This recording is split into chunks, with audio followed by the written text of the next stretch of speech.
If you win, you manifested it. Fantastic. If you lose, you would have spent so much time imagining it that you're really going to want it. And because you're really going to want it in your mind, you're going to be more motivated to work hard than ever before. Most of you do not use your mind for what it's for. You've forgotten how to imagine things. But you cannot close your eyes and vividly imagine. You can't give yourself goosebumps. You can't evoke an emotion in yourself anymore. This is an age-old skill that humans had very recently up till social media. You should be able to close your mind and imagine the life you want to live so viscerally, so to the point where you can taste it, so that this reality, the one outside of your mind, feels like nothing but a prelude, a ramp, which allows you to get where you want to go. The mind is that powerful. If you ask any champion of anything, they always envision themselves as champion all of the time. And the reason they do that is, one, so they feel confident, but two, so that if they don't become champion, they're more angry and more motivated for the next attempt to ensure that they do become champion. So that's the mentality and the mindset you have to have. Your mind is your number one ally in all things. A lot of you have been sabotaged internally by your own mind. Your own psyche is working against you. When you have negative thoughts that prevent you from being the best version of yourself, you should understand that your mind is attempting to betray you, and you should feel disgust because you have enough enemies. There are enough people in that opposing trench trying to destroy you. If you're watching this and listening to this right now, I promise you, if I were to give a button to most humans on this planet, if I were to go up to an average man, 25-year-old man of average income anywhere in the world, and say, if you press this button, this guy's going to die. And I'll show a picture of you holding your dog, cuddling, being a nice little boy, whatever you're doing. I'll make you look sweet and innocent. I'll say, if you press this button, this guy dies, but you get $100 million. You do understand that 99.9% of people will press that button, right?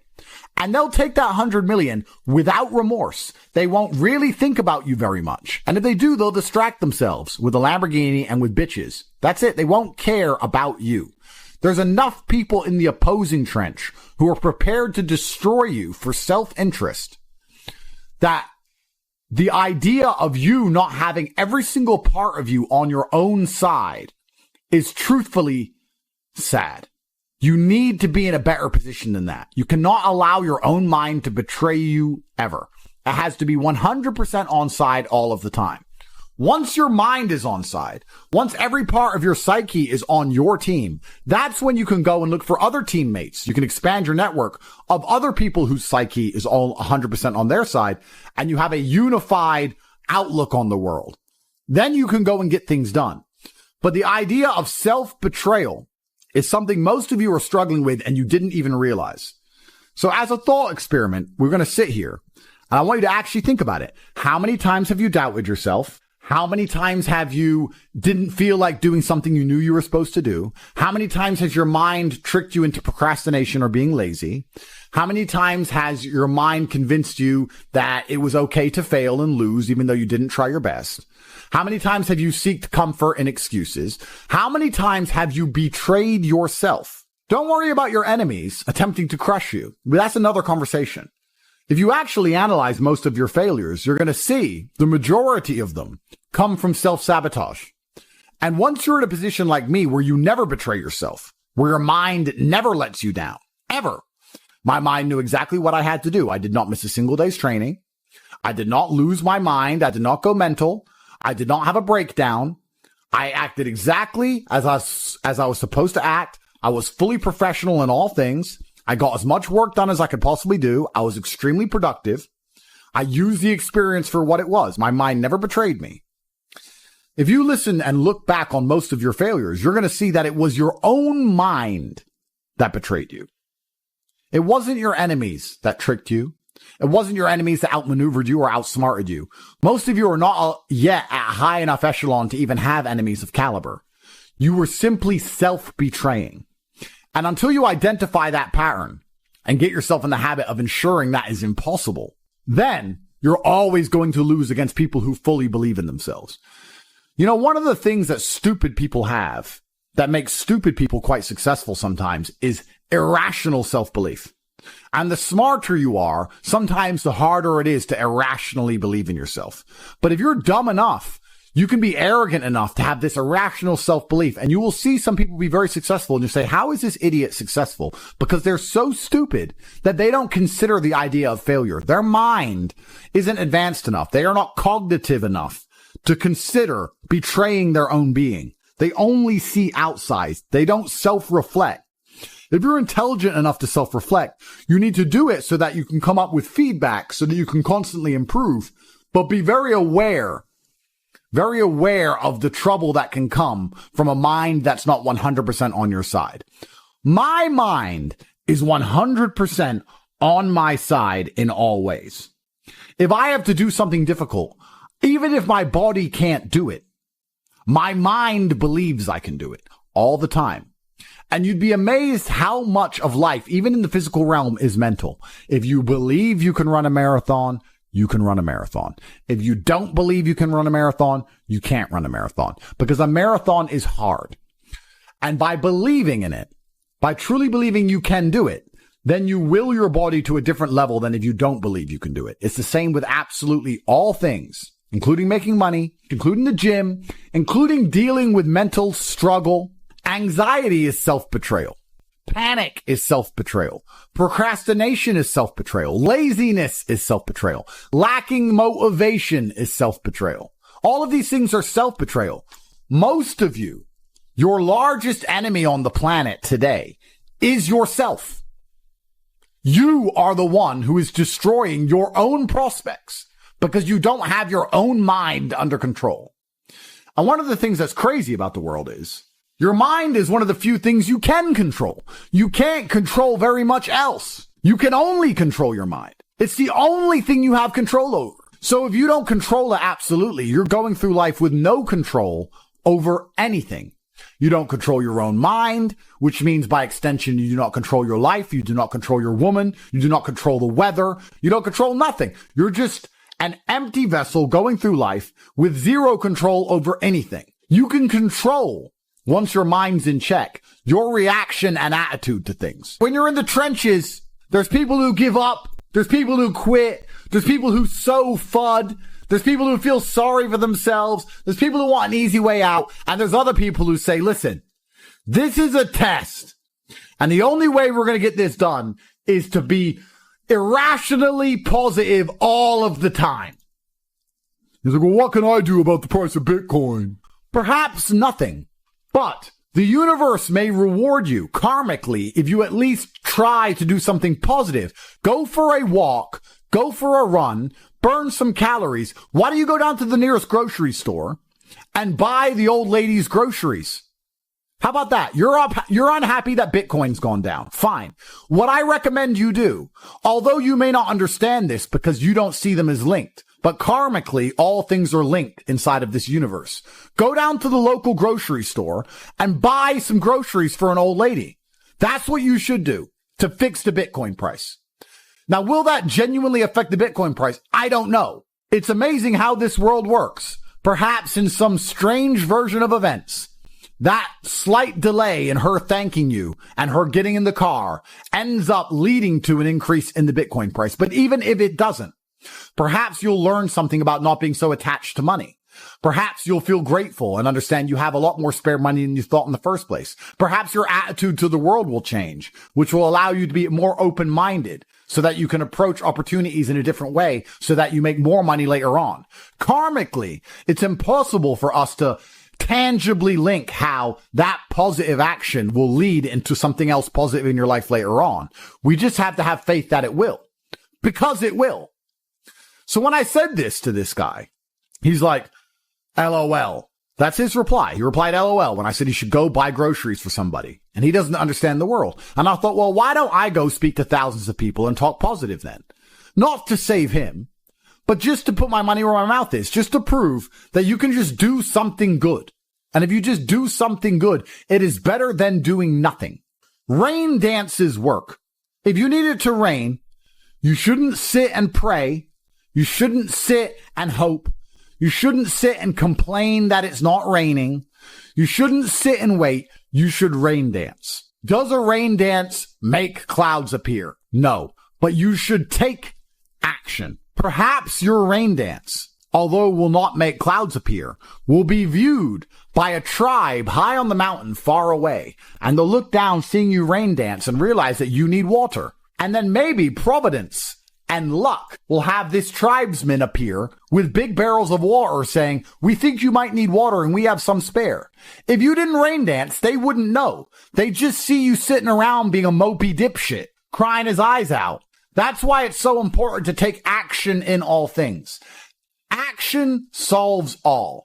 Raw action is the answer. Raw action solves all. It is a mindset. So this dipshit complaining about the crypto price, he's not prepared to rain dance. He's not prepared to help a granny with her groceries. He's not prepared to do anything. God does not reward men that way. God rewards men who attack the world. You have to go and get things. You have to show that you deserve them. Even in mating, men go get the woman. Men go get money. Men go take land. Men go. We go and happen to the world. The world doesn't happen to us. What did we say earlier about if you try your absolute best, you can always find the W even in the L? I tried my absolute best. So I win. Raw action solves all. If you had that kind of attitude, you wouldn't be looking at a crypto price and sitting there praying and hoping like a dork. You'd be doing something about it. Oh, I need your help. Do you? I don't even see you trying.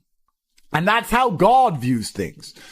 That's how, in fact, most wealthy people view things. I haven't seen you do anything that warrants me giving you a second of my help. People feel like rich people are horrible because we don't help the normies. Even if you try and help normies, most of them are beyond help because they are self-sabotaging and lazy. You have to at least show to the people who are important in the world that you're not those things in the beginning if you ever want to be taken seriously, at least. That's one of the first things you can do.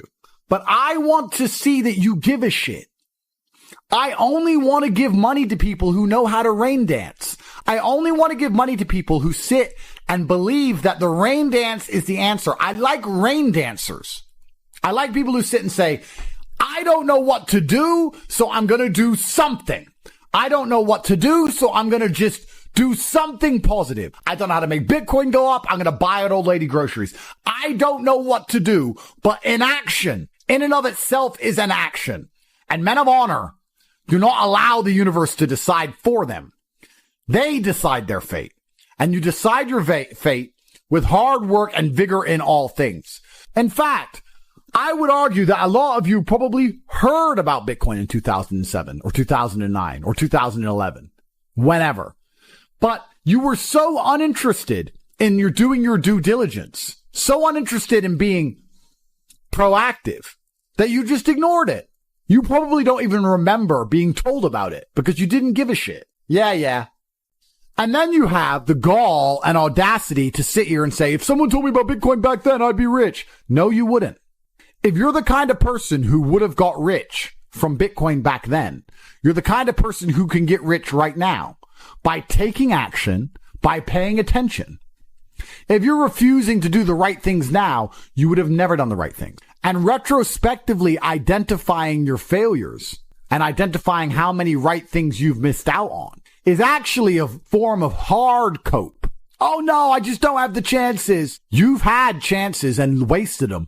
And you have another chance right now to do your rain dance. You have a chance. You're sitting here right now during a chance. You have a chance from God because you're breathing. You have a chance right now to get things done. Now, you can retrospectively look back on this period of time and go, oh, yeah, I was young and energetic, but I wasted it. But if someone had just told me to try hard at this, I would have been. I'm telling you right now, I'm telling you about Bitcoin in 2009, but you're not going to do anything. It's almost impressive how difficult it is to make the average person move. The average person is a statue getting shit on by the pigeons, and they'd rather just sit there covered in shit than move. It's very hard to inspire people to take initiative to save themselves. It's incredible. Why? When they know that it's going to work. Some people are just born to lose. These are people who are betrayed by their own mind and can't be influenced even from the external because their own mind betrays them. There's a devil on their shoulder constantly holding them back. When you watch old kung fu movies and you see a master and he has chi, I totally understand the danger of a man with endless chi, endless internal power that he can convert into anything he wants it to be, whether it be mental fortitude at the time, physical fortitude, whether he can exert it as an attack. Chi is a super real thing, and it's self-generated. It is a decision. I want you to understand how my mind works. My core principle is endless work, endless attack. That is how you win in the end. You never give up and you endlessly persevere. It's hard to destroy the man who endlessly perseveres. Perseverance is the key. It is very easy to accept an L when you've tried your best. It's easy. The reason I don't like that saying, well, as long as you tried your best, is because most people don't try their best. If you do try your best, it's very rare you fail. In fact, it's nearly impossible. People say it's okay to lose if you tried your best. The secret to the universe is if you try your best, you hardly ever lose. It takes some freak accident or the will of God to ensure that you don't pull it off if you actually try your best. And on the few scenarios that's happened in my life, I'm happy to take the L because I can say I couldn't have tried any harder. I done my absolute best. I know I did my best. I can't try any harder. God knows more than me, and he decided that things have to be slightly different right now. That's fine. It's easy to take the L if you try your best. So if you try your best, you never feel the bitter sting of regret. You never feel the dark rankness. You never taste failure. It's never in your mouth. It's never lucid. It's never tangible because you approached the scenario with absolute vigor. And truthfully, effort is a muscle like everything else. The more you exercise it, the better it becomes. So even if you try for 100% for something and fail, you've exercised your effort muscle, which means you haven't failed because you've learned something and become better at giving effort to things. You've become better at being concentrated on a task. So it's nearly impossible to fail in these scenarios. A lot of sayings are overused, never a failure, always a lesson. And that's what's annoying about it, because it's true, but it's rarely applicable. You guys will say it's never a failure, it's always a lesson when you didn't even try. That's wrong. That's a failure. But if you absolutely try your best, then it is a lesson, and there are benefits, right? It's like going for a PB in the gym. You may not get the PB, but your muscles get stronger because you tried so hard. That's how every single task should be approached. I'm trying to lift as much as possible. Perhaps I failed, but because I tried so hard and I strained so hard, my muscles ache and I got stronger anyway. Meaning I did not fail at the task of becoming stronger. There were tangible benefits to my effort in and of itself. Making things happen is the masculine essence to how you should approach the world. Work harder than ever before to be monumentally rewarded more than ever before. It's also about pleasing the universe and showing that you are prepared to put your concentrated calories, the calories you consume, you're prepared to put them into something. You're only going to be rewarded if you differentiate yourself from the crowd via effort. A lot of people don't know how to try anymore, but we are not like that. We know better. We know how to try. That's why we always endlessly win. You should feel genuinely worried about wasting a single second because you can't let the winners keep dunking on you. I've spoken at length about how the world is getting harder and harder. This is true.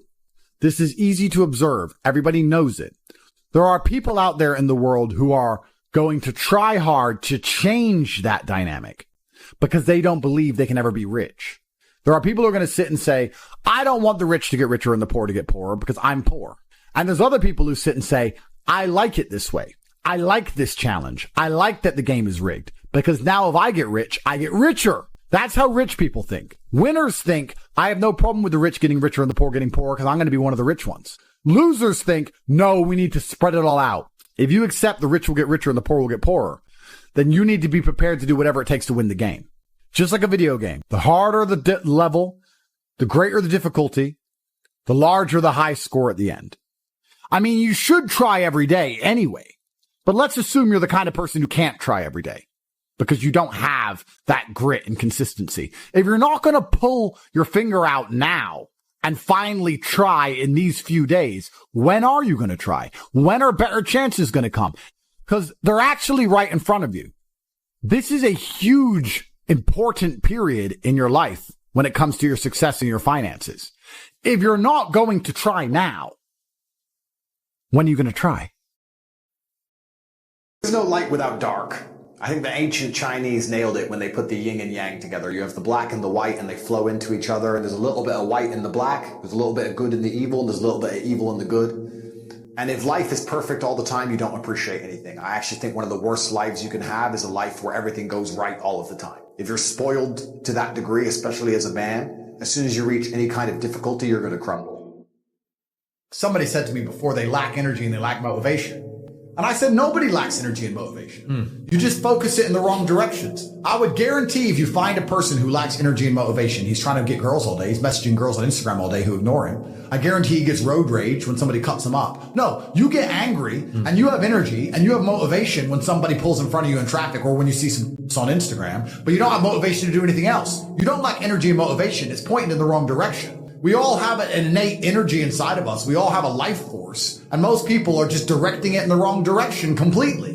And that's why we're getting decimated in real time. The Matrix has come along and it's distracted us all with bread and circuses. And I refuse to do it. I refuse to sign up to things that don't directly benefit my life or benefit the future for my children. I don't think if a sports team wins, it's going to benefit the future for my children. And I don't think if I jump up and down like a fucking ketamine taking peasant in a concert, it's going to benefit my children. You have 10 years left to save your bloodline from eternal slavery.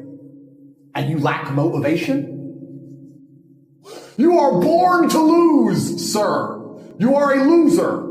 All of your ancestors who fought saber-toothed tigers should have just laid down and died because they fought their best for you to be born so you can jack off to Pornhub during the last few years where you stand a chance to save your last name from eternal serfdom. You are and you deserve to be poor. The last thing you should lack in the mess of the world today is motivation, because you are running out of time. And I'm telling you, as a rich man who made it out, I can see the gap is closing. I can see it. So you should certainly see it. I'm above in the clouds, looking down on the hole closing in. You're down below, looking up, watching it close, and you lack motivation to build a ladder. Oh, well, maybe tomorrow. Maybe government will save me. Maybe if I vote for the liberals, they'll give me money. Slave minds, clowns, fools. The last thing you should lack in the world today is motivation, because truly people are running out of time. When you want to explore all the levels on the map of life, you don't just want all the levels at the top. See, this is the mistake most people make. They sit there in a normal life and they dream of being rich and going on nice vacations and dream of all the nice things. They don't dream of all the bad things. They think they can have all the light with none of the dark. That's not how it works. The only reason you appreciate being rich is because you were poor. If you were born rich, you don't appreciate it. The only reason you appreciate being in good health is because you were once sick. When you're sick, you'll do anything to be healthy. If you've never experienced sickness, you don't know what health is. There is no light without dark. So I've had to get up a bunch of times. And I do not pray for an easy life. I pray for a difficult life with difficult challenges to solve and being strong enough to handle them. I've never tried to make my life easier. In fact, quite the opposite. And I think that life is going to continue along this way. If you really want an exceptional life and to do exceptional things, you can't only hope for the positive exception. So if you want the highs, you have to accept the lows. And I want the highs. I want to make sure my human experience is as varied as possible. So I've had to get up thousands of times, and I'm sure I'll have to get up thousands of times more, but I know me as a person, and I know I'll never stay down. So I'm not afraid. Well, I think that envy is designed to motivate, but the Matrix has taken envy and it's corrupted it. So I've always been, I've told this story on other podcasts before, but I've been an envious person. I told this story because it was so pertinent to me about how most people don't care. I was walking to school. I was walking to sixth form college in Luton. I was 16, 17 years old. And I used to have to walk about an hour each day to school, and it was raining, and I was walking. And I was walking with three of my friends in a Ferrari. It was an F430, I think, pulled up at the... That was my first Ferrari, that was. Yeah. Pulled up at the lights, made a bunch of noise, and I was standing there, and I watched it, and then the light went green, and he just tore off. I said to my friends, I was like, bro, how do we get Ferraris? And he's like, what do you mean? I was like, my mom is on a council estate, single mother. She raises 3 kids on 300 pounds a month. We can barely afford food. He has 200 grand for a car. Liquid for a car. Something is broken. None of the teachers at school have Ferraris. None of our university professors have Ferraris. No one else I know has a Ferrari. What do we have to do to break the matrix and find the money? This is all a lie. I want a Ferrari. And my friends were like, don't know. That's why I have Wrong friends. Well, no, that's why I have Ferraris and they don't. That's why I now have 33 Ferraris. Because I was envious. I was envious of this man. Most people don't care. But you turned envy to learning how to figure it out. Well, I turned envy into anger, and anger is power. But what we have people doing now, because they don't believe in themselves, because the matrix has dampened their soul, when they feel envious, because they want to level the playing field, which is all envy is. Instead of trying to elevate themselves, they try and drag others down. So when people look at my life and they're envious of me, what they should say is, he's truly from the most humble possible socioeconomic beginnings. He is a person of color from a council estate, a single mother household. He's at the bottom. And he made it up to the highest echelons. He's on the phone with Elon Musk and is a billionaire. If he can do it, I can do it. But they don't believe in themselves. So what they do instead is, well, I want to level the playing field, so I got to drag him down. So envy, when you're trying to drag others down, is actually, it's just laziness. Because you feel envious, but you don't have enough fire about yourself to go out there and attack the world and equal the playing field with vigor. So you want to equal the playing field by dragging someone else down. It's just laziness. Lazy people act that way. If you know good men, all they want to do is, most of the time, is work. What men who are good want to do most of the time is some version of work. Training, making money, organizing their life, getting their car clean, whatever. It's a degree of work. Women love fun. Women want fun all the time. And fun is where all the haramities appear. It's where all the negative organs appear. You're only going to get in a fight if you're going out trying to have fun. You're all like drugs and rape charges and physical violence and assassination. This all is linked to fun. Yeah. If you want fun, you're dragging all this shit into your life. Wasting getting money. Drunk. Yeah. If you want to just work, you can avoid a lot of bad things. Someone goes, "Do you want to go out?" I'm like, "No. You can go. Here's the address. My team will take you. Have a great time. Go get a bunch of bitches. Go pop balls. Go do." I'm going to sit here on my computer. I'm boring.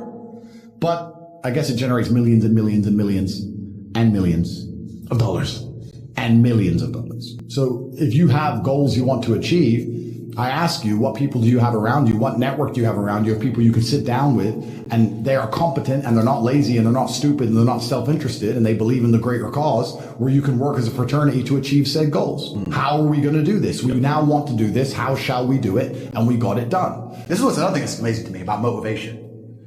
I don't feel motivated. Newsflash. Neither do I sometimes.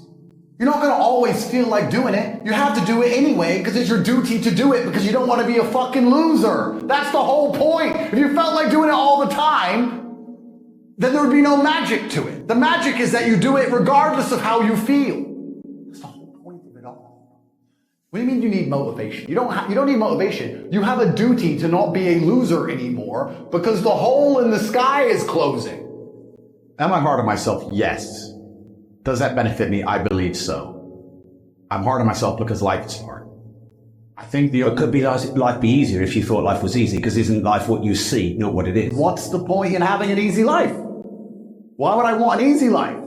If someone were to say to me, "Do you want an easy life?" I'd say, that sounds boring. I mean, did Genghis Khan want an easy life? Did Alexander the Great want an easy life?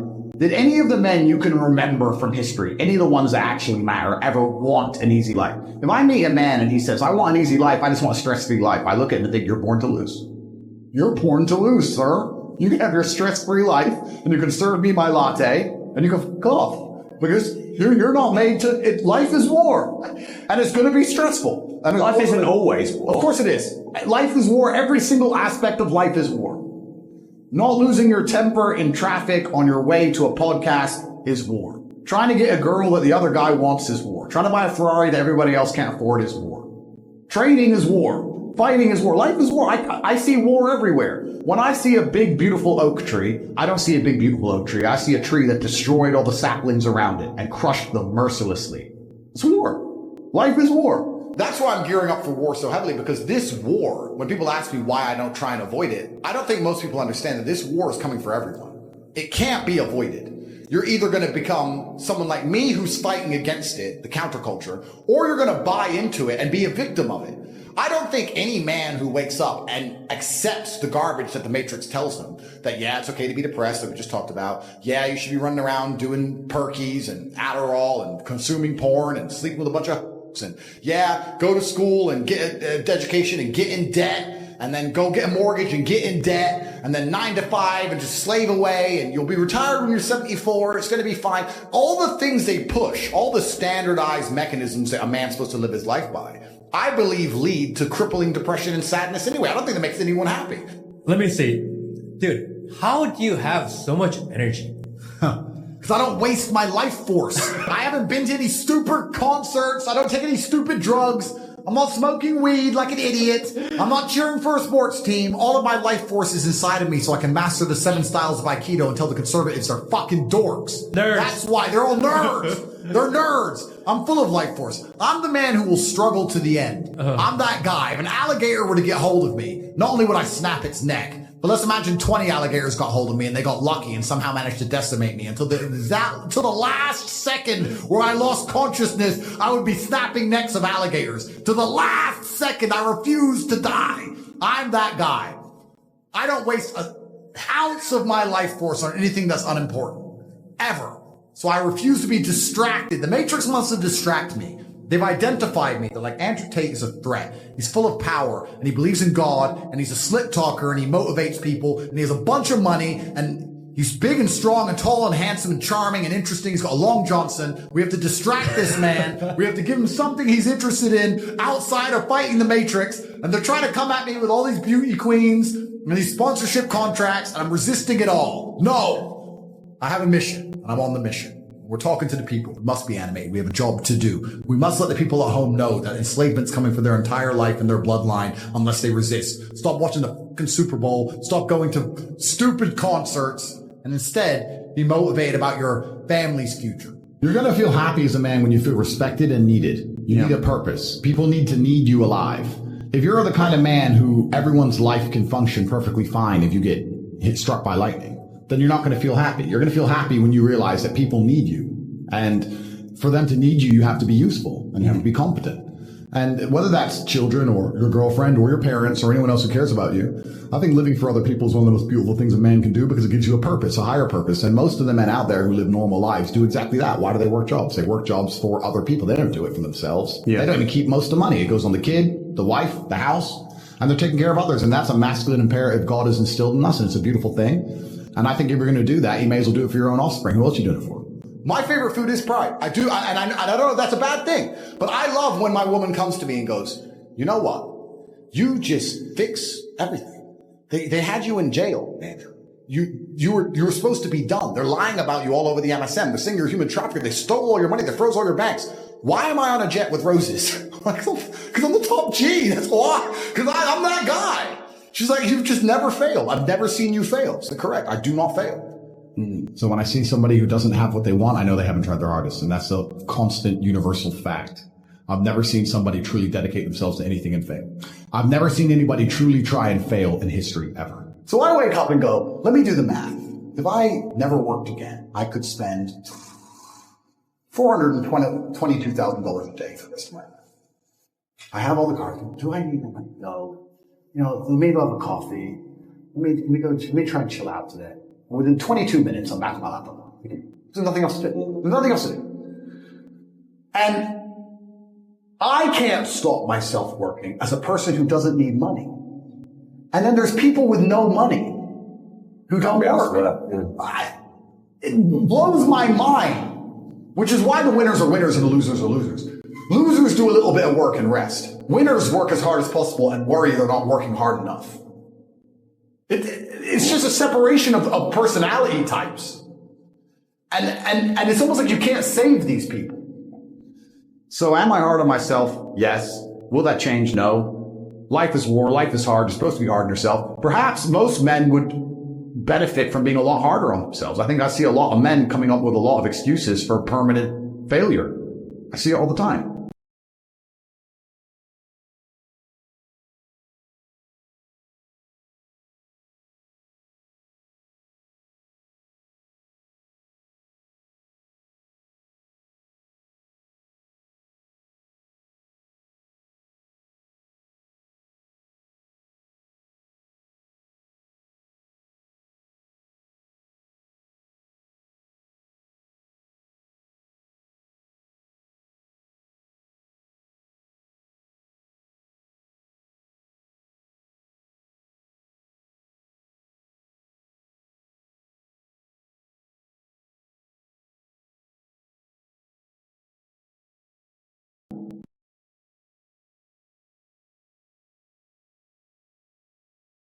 Why?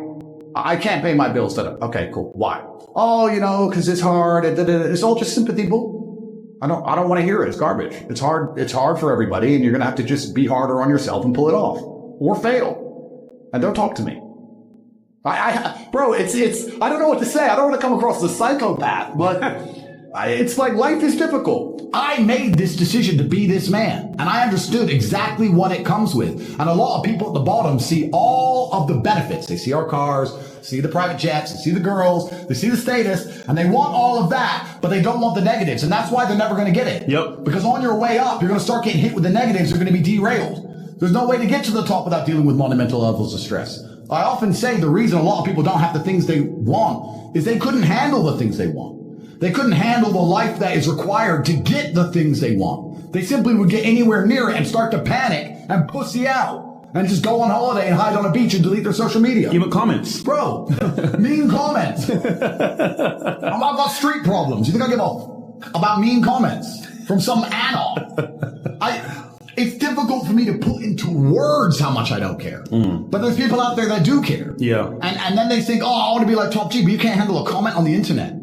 Bruv, these people are born to lose. So you have to decide, you need to look in the mirror and really make a decision. Because I think perhaps if you want to build a life, choosing your life path and knowing which life path you want to go down is going to allow you to be the most effective in the construction of that life. If you say, I can't handle that stress, I want to be somewhere in the middle, then accept it, accept the good and bad that comes with that, accept the kind of life you want to build and go do it. But don't sit there and say, I want to be Top G, I want to live this great life, and you're not prepared for war. So I said this even to a girl I was dating. I said, you're happy all the time. And I love that because I'm stressed. And I'm not complaining about being stressed. I think the masculine role is to wake up stressed. I wake up stressed. I wake up and I've got a bunch to do, a bunch of people to talk to, a bunch of money to make, etc. I'm stressed. I'm not miserable, but I'm certainly concerned all of the time. I'm focused all of the time. I'm always busy. I have a lot going on. I'm never relaxed. I'm never at peace. That's not who I am as a person. I think that you're supposed to be stressed, but I actually love feeling stressed. I do best when I'm stressed. It pushes you. I've had 87 professional fights. For about 3 of those fights, for some reason, I wasn't nervous, and it really bothered me. So why am I not nervous? I like feeling nervous. I like being stressed. I fight better. I react quicker. Have you ever been jumped, like you get scared, someone jumps out at you? That's when you're the fastest you've ever been. Yep. So I think stress is a fantastic motivator. It's a beautiful thing. And my stress comes from the fact that I don't have enough. But is it for me, or is it for just being able to care about all the people I care about? If you don't have the mental control to force yourself to do push-ups or force yourself to be happy and distract yourself with something asinine or force yourself to change your own thoughts, you're going to sit there in a cycle of depression and sadness. I think one of the only things in life you truly have control over is your state of mind. You can't even control if your heart keeps beating. It can stop anytime it wants. You can't control the weather. You can't control if the police bust your door down. You can't control if the Matrix decides to coordinate all of the media in the world to say you're something you're not. You don't have control over much, but you do have control over your state of mind and how you react to things. And I see God in all things. I see God in all outcomes and all situations. And I believe that he is the best of planners, and he is giving us tests for us to learn and grow. And I never allow my state of mind to betray me. I've never lost control of my head. I've never felt depressed. I've never felt sad. I've never felt sorry for myself. I've never been able to get rid of a thought I didn't want to get rid of. And I think that we live inside of our own minds. And as long as you control your mind, you get to control your reality. So I don't think I've ever lost control.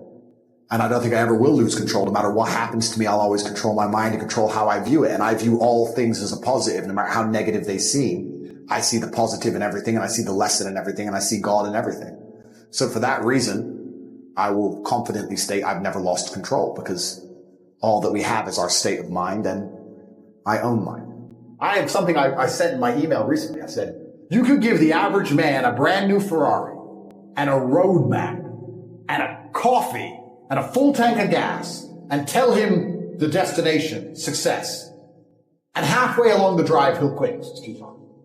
No matter how well you set it up for people, they'll quit. One more. I've given you a Ferrari, a full tank of gas. I've given you the latte. I've given you a road map. I'm giving you a hot girl to sit next to you and play songs, do selfies. I'm giving you everything. Just drive the car. No, yeah, it's far. I don't have motivation. Do. You're a loser. You are a loser. If you do not win, you lose. What do you call someone who loses? A loser.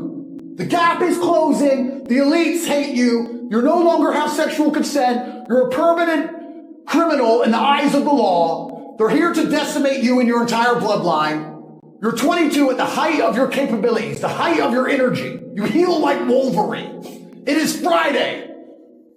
Are you making money? What are you doing? Oh, there's this band. I really want to see this band. And I guess you just deserve to lose, friend. I guess you're just an idiot. And I don't feel sorry for you. I guess you're just a dummy. And that's how I feel. So imagine how the elites feel. We're scum to these people. We are. I'm not a rich man. I'm just a poor man with loads of money. I'm from a Luton, Kansas. I wear diamond watches, bro. You understand? Yeah, I do. I'm just a poor man with billions of dollars.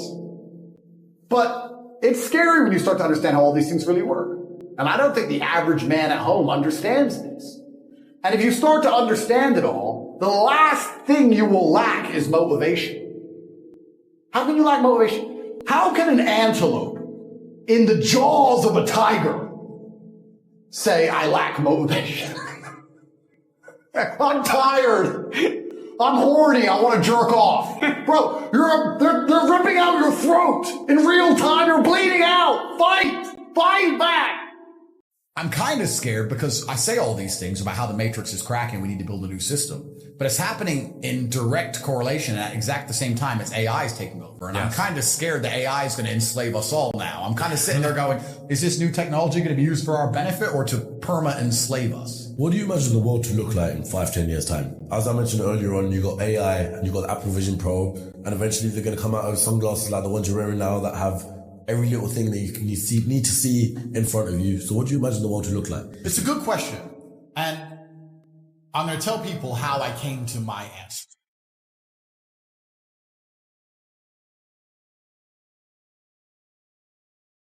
I think the best way to predict the future is to study history. I believe in times of old. Let's go back the last 3,000 years. If you were a king, your life was pretty good. Or it was as good as life could be. To be a king, you had power, influence, money. That's what you had. And you were a king and you lived a good version of life. If you weren't a king, you were an average man, a common man. And I think the world is cyclical. When you were a common man 2,000 years ago, you were effectively a slave and life was terrible.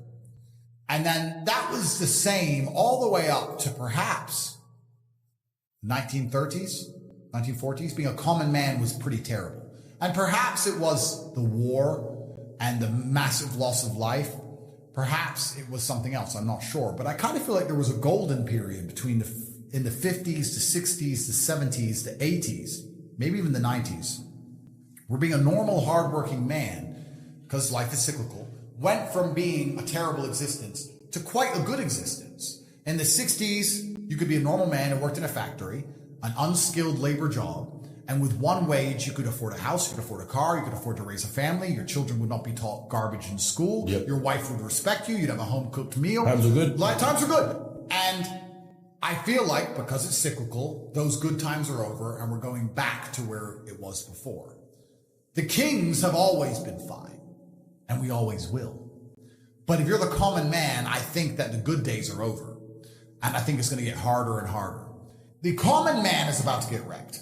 I think inflation is going to make it exceptionally difficult. I think AI is going to make most jobs worth less than they already currently are. Mm-hmm. If you're a newspaper writer or whatever, AI is going to take that in the next 10 years. Yep. And you're going to, if you still have a job, it's going to be only managing the AI, which means you're going to be paid even less than you're currently paid. I think life is about to become exceptionally difficult for the people in the middle. I think the good times are over. I think it's going to go back to the feudal system of kings and serfs and peasants. And I think if you're a normal, average person now, you should feel deep fear and panic and understand that you have a certain amount of time to get into the higher bracket of the social class before these hard times come. And the most scary thing about these hard times is I feel like the gap is going to permanently close. But if you're the average person at home and you're watching AI continually take over the world and you're not at least learning how to implement it so you can benefit, you're toast. You're toast. Most people are going to be replaced so quickly. I don't think the average person at home realizes how replaceable they are. I'd argue now that 80% of the normies I talk to, ChatGPT would be far more interesting than them. They're that boring. The average person at home, if they were trying to get a girl, would be better off putting ChatGPT in the combo than themselves. That's how bad they are. And they're arrogant and they're narcissistic and they think, no, I'm special. Most of you are not special. You're not. And because you're not special, you're going to be replaced by machines. And once you're replaced by machines, you're going to become useless. And you're still going to have expectations. You're still going to want to eat and you're still going to want a wage and you're still going to want a good house and a nice car. What are the elites going to do with the populace once they become completely useless and remain to be entitled? You're useless eaters. Useless eaters always end up decimated. In any period of human history, any civilization, if you had a large subsect of the populace that had no purpose, they got decimated.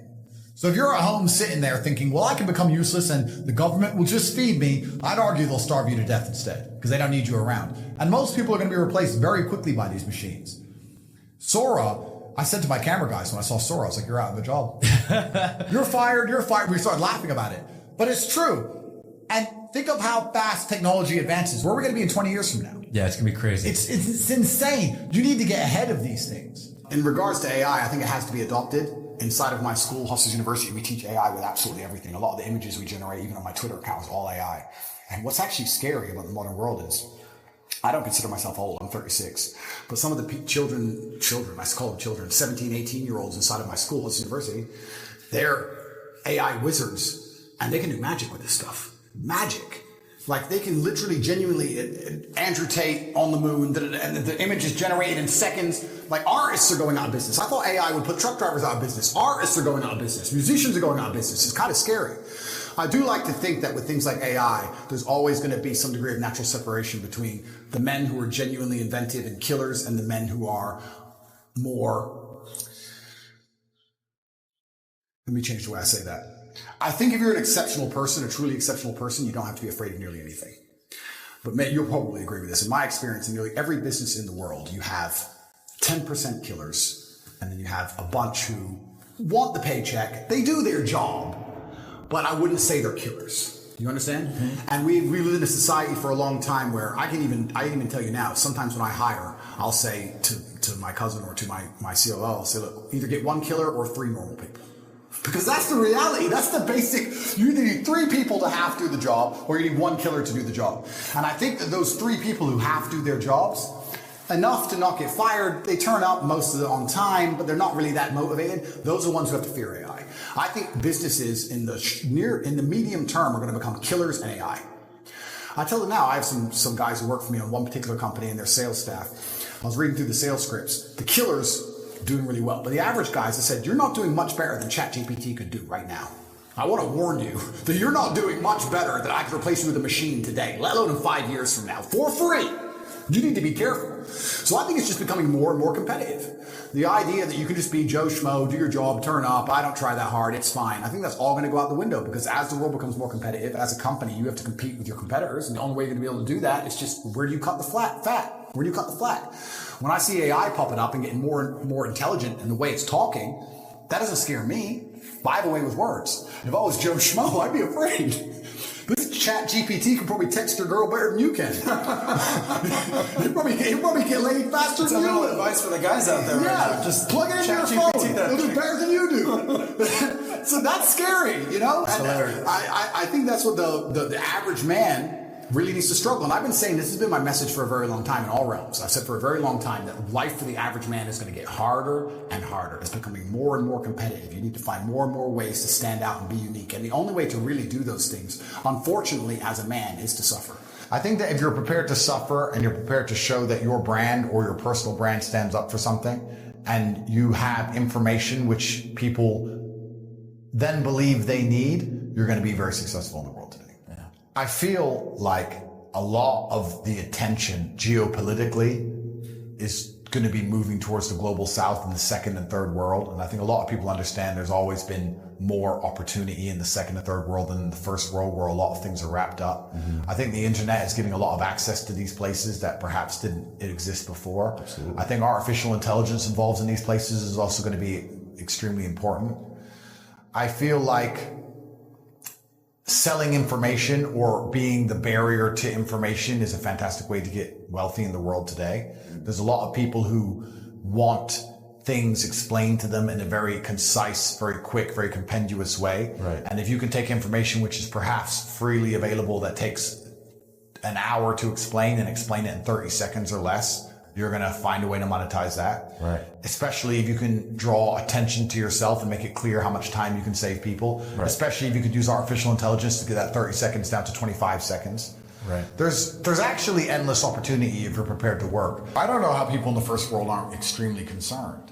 Mm-hmm. You were being replaced by effectively foreign call centers for a while. That's something that's been going on for a while. And now we have artificial intelligence coming, and most people are so boring and uninteresting, and they have not suffered enough to be unique. Therefore, they're going to soon be replaced by a free chatbot. Right. It's a free chatbot that could already replace a large subsect of the population as we stand right now. Imagine we're going to be in 2 or 3 years from now. I think the average person in the Western world hasn't woken up and realized that everything's becoming more expensive and your currency's inflated and there's no chance that anyone's going to fix it for you, and they're out to replace you, people from the second and third world who will work harder than you for less money. Do a great job. And do a great job. English, yeah. Absolutely. And the robots are coming and they're going to replace you for even less than the second worlders want. And you're sitting there thinking you don't have to be exceptional and you don't have to learn to think outside the box. You don't have to suffer in any way to become a unique person, and you're just going to somehow, pay your bills? Mm-hmm. No, you're not. You're going to get destroyed. Destruction's coming for you, and then you're going to become a useless person because you're not going to have a job that you're prepared to do at the price that people are prepared to pay. And once you become a useless person, you have to sit and go further down the rabbit hole of history and see what's happened to all the people of Earth that were useless. What happened to all the people who had dreams and aspirations and expectations, and they were no good to those in power? Because I can tell you. Yeah, work that one out. You're going to see very quickly that you're not going to exist for very long. Bro, when I saw that Sora AI thing, this is to all the cameramen in the room, including my guy.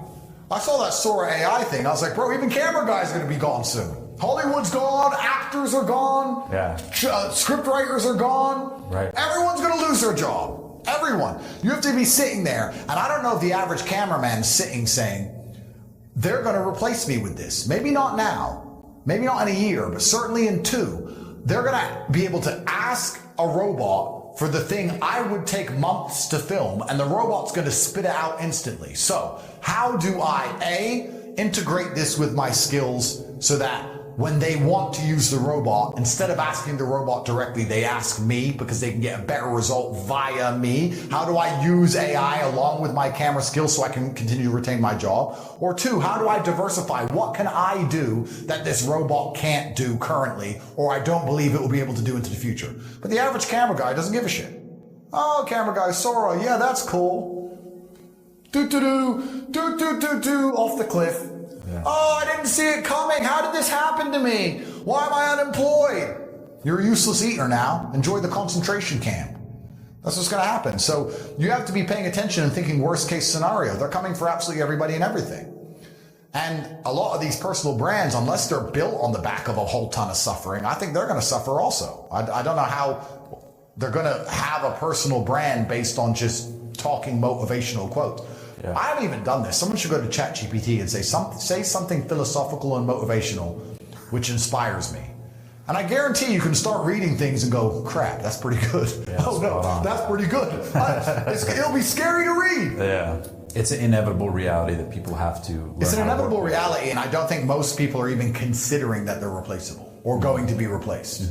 And seeing it early enough to pivot and make it work. Absolutely. It needs to cross your mind. Yeah. The one good thing about something like artificial intelligence is if you position yourself now, if you get in a position where you can use it before other people can, then people will hire you to use it for them. Work with the machines. You don't have to work against them. You can work with them. But firstly, you need to learn how to use it, and we will teach you inside of Hustles University, which you can access. But once again, most people are stupid, lazy, or arrogant.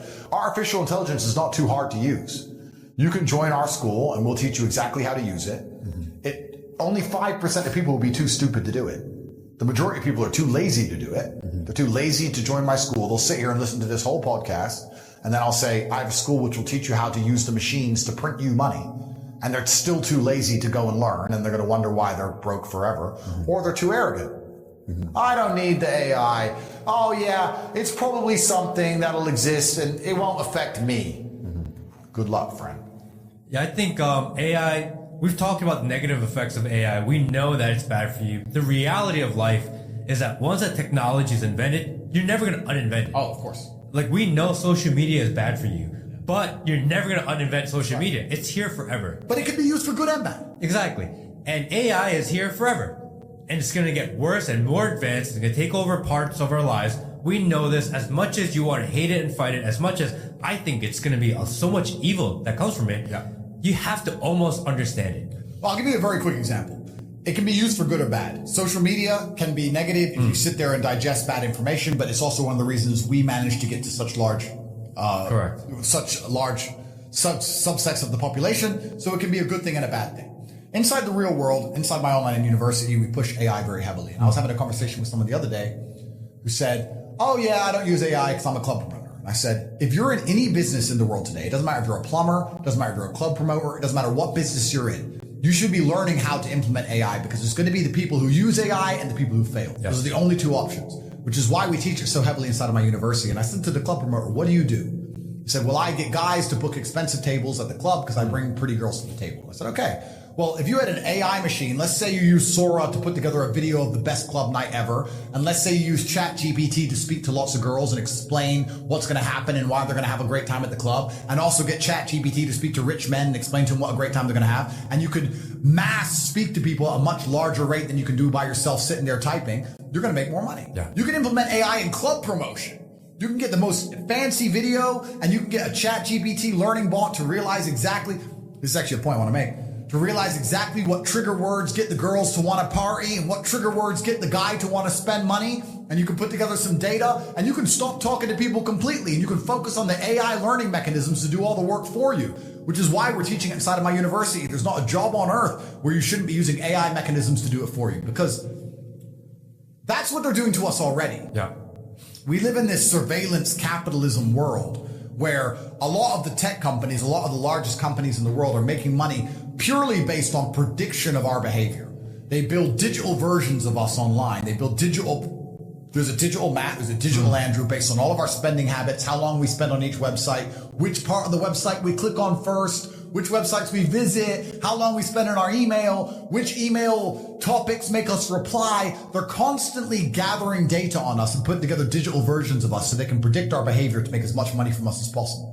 And once they can do that, they then try and alter our behavior so that we become more profitable. And they do this on purpose so that we become a person who's worth $12.59 to be a person who's worth $14.03 by altering how we react to certain things. So they're already building algorithms and trying to adjust how our mind works. And if you have a company or you are interested in making money in the world today and you're not considering doing exactly that, you're going to permanently fail. And AI is going to make it harder and harder, again, for those average men. It's going to be harder and harder. I don't think the exceptional men are ever going to suffer from AI. I think we're going to use AI. Yeah, I agree completely. I think a lot of people say, hey, I'm working 2 jobs and I feel like I need a way to make some extra income. Yes, I agree. You need more money. Everyone needs more money. If you want to learn something, if you're 15 or you're 55, it's not too late to get into AI. 100%. And yes, is it evil? Yes, I think so. However, you're not going to uninvent it. Yep. You might as well learn it because this is a way where you can add some extra income to your life. And it's not overly difficult if you just spend a little time to figure it out. And this is what's interesting because the current educational systems of Earth, none of them are teaching AI. Yeah. I mean, perhaps maybe you go to MIT and you learn about robotics or something, fine. And at a very advanced level, which you don't need. Absolutely. The average school isn't teaching you about AI. The average MBA you will do won't teach you about AI. I'm going to sit here and make it very clear and obvious. The only school on the planet I can find that will teach you about artificial intelligence is my one, the real world. It's $49. For $49, we'll teach you exactly how to use AI to make a whole bunch of money. Which goes back into a point I was saying earlier about certain people are just tied into the matrix and don't want to be freed. If we will sit here and have a long conversation about how artificial intelligence is going to replace most people, and if you don't implement it, you're going to become useless, and your entire bloodline is going to be exterminated because you don't serve any purpose to society. And I'm going to teach you how to use artificial intelligence for $49, and you're still not going to do it, well, then I guess you just deserve eternal slavery for your bloodline. Some people are just born to lose, I assume. But it's extremely important we implement these things. So when I watched Sora, the conversations I've had, this was only 2 days ago, I was on the phone for 6 or 7 hours with my team inside the real world saying, okay, how can we use this? What can we do with this? And there's two different ways to look at it. There is, how can we use artificial intelligence now when no one else is really using it? How do we get ahead of the curve and continue to make millions of dollars? That's easy. The real question is, how do we use AI when everyone else is using it? Once it becomes mainstream and everyone else can do it, when everyone else can produce adverts at the drop of a hat, when everyone else can make their product look fantastic when it isn't, when everybody else can use ChatGPT to be extremely funny and charming and interesting, when there's neural links in their brain and everybody can talk like Andrew Tate. Because right now only Andrew Tate can talk like that. When I lose my ability to speak more concisely and compendiously than everybody else, how do I compete then? That's going to be the hard one. But right now we're in a transitional period where it's easy. Because if you join the real world or you pay attention or you learn these things, you're so ahead of everyone else. It's like the first person to turn up to the gold mine. And you can just dig and pick up all the gold. But there'll become a time where the gold mine's flooded. And that's where you really have to think ahead. So we had a long conversation about how to make a bunch of money now, and that was easy. But the real question is, how do we all make a bunch of money in 20 years when AI is standardized? That's what's going to be the interesting conversation. I mean, the future is digital. Everything's going to be AI. Everything's going to be digital. We know this for sure. If you think it's not, you're got your head in the sand. It's happening no matter what. 100%. You have to embrace AI. That's what I think.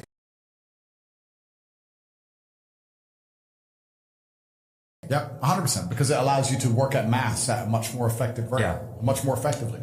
I mean, the amount of websites which, I mean, copywriting is a thing, right? And it still is a thing. But the amount of websites which could benefit from a complete copy change with ChatGPT would make their copy better than it currently is. Yeah. The amount of average electricians have a little terrible website somewhere in Texas, and you could literally ChatGPT their entire website, and you could charge them money for that. And they don't even realize that you use ChatGPT because they don't have a clue what it is because they're behind the times. And you could literally make money for 10 seconds. Now, if you could get an AI bot to reach out to them all, if you get an AI bot to speak to them all, if you could produce them a movie using Sora, showing the coolest electrician on earth. Like, there's so much potential that can be done. It's so ridiculously easy to make money if you actually try. But implementing AI is something you need to do because it's the future. It's like ignoring gunpowder. If you ignore gunpowder, you'll lose the war. You could have looked at gunpowder at some point and said, we got bows and arrows, it'll be fine. No, it won't. As it advances, it's going to get to the point where they soon have Gatling guns and you're all toast.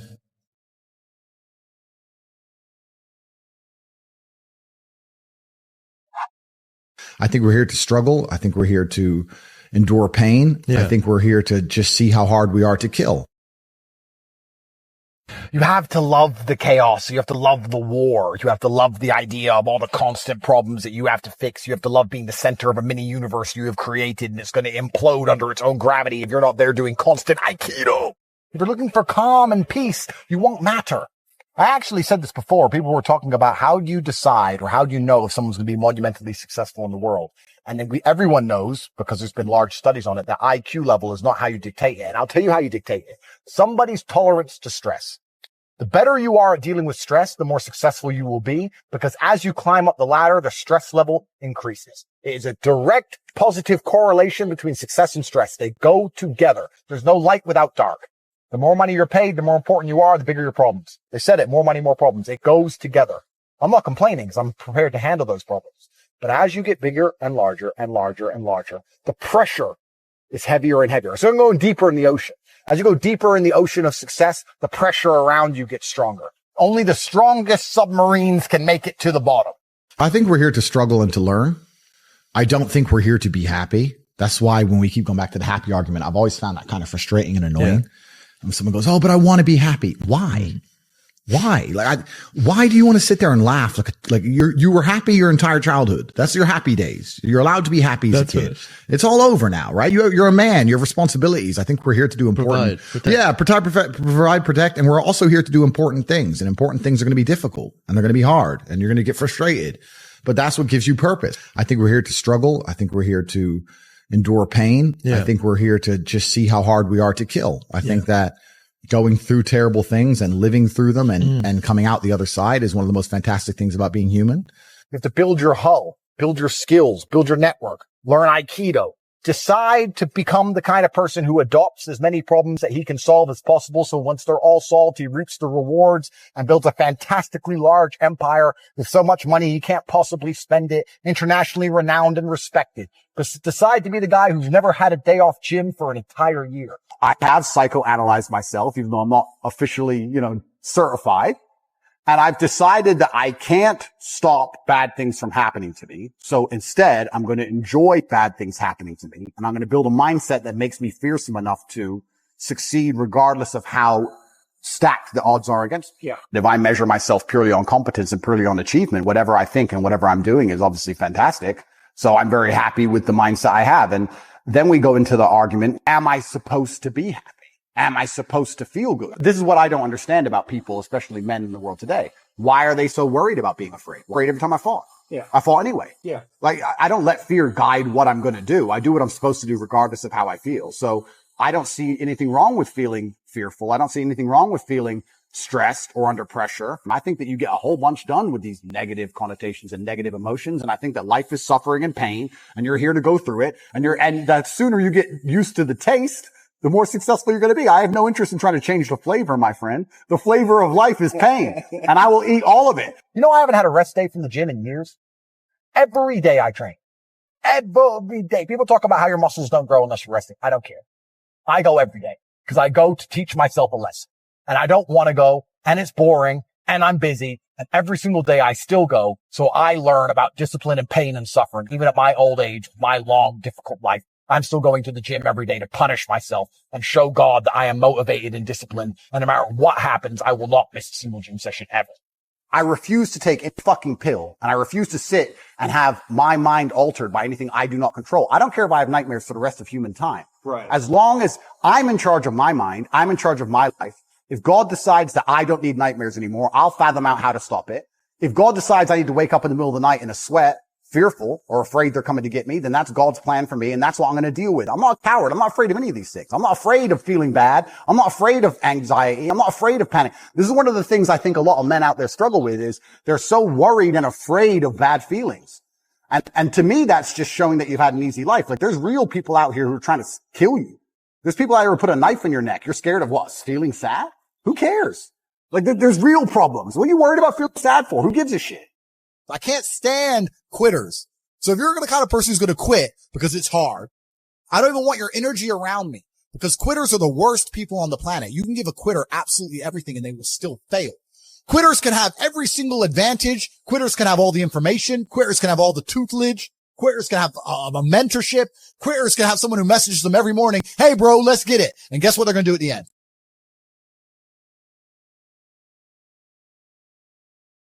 Quit. They ain't never going to have shit. If you have that kind of mind, if your mind is so fundamentally broken that you cannot do with your own mind what you want to do. Right.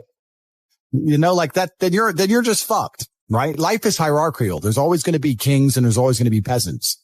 If you have a mind that you can't control, then you're never going to be a king. You're going to be a peasant. That's your life. You have a peasant's life ahead of you, and that's your destiny. Most important thing you can do as a man is to gain control of your mind. Once you have control of your mind, life is so ridiculously easy. It's so ridiculously easy. Tristan said this. I don't want to take his words, but he's true. You go through life telling everyone you're the baddest motherfucker there is. Sooner or later, someone's going to test you. You walk in the pub and you say, I'm the hardest man there is. Sooner or later, someone's going to fight you. Sooner or later. And life's like that. You want to be the top G and you want to go through life and say, I'm the top G. Then God's going to say, well, we're going to see if you deserve to call yourself the top G or not. We're going to put you in a Romanian jail cell. We're going to leave you there to rot. You're not going to know how long you're in there for. And the biggest mindfuck is I thought I was going to be in there for years. I had no idea. Everyone's telling me years. I thought I was going to be in there for years. So maybe God was just seeing, he was watching me and he was having a look and saying, you want to call yourself top G? Let's see. And I like to think I passed the test.